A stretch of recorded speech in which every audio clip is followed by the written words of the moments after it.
If equipped, blind spot monitoring, or BSM, uses two sensors in the rear bumper to let you know when other drivers enter your blind spot zones from the rear, front, or side. When you start the engine, the BSM warning light will shine in both outside mirrors to confirm activation. The BSM detection zone covers about one lane on either side of you.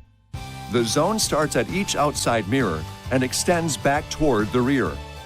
The system activates when your speed reaches about 6 miles per hour or 10 kilometers per hour. If an object enters the blind spot zone from either side of the vehicle, the BSM light will appear in the corresponding outside mirror. A warning will also be issued if a driver comes up from behind or if you use your turn signal in a direction the system senses another driver in that detection zone. If the difference in speed between you and the other driver is greater than 15 miles per hour or 24 kilometers per hour, a warning will not be issued.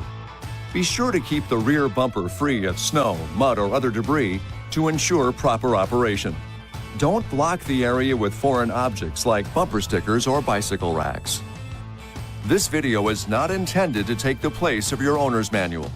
For complete details and other important safety information, please see your owner's information.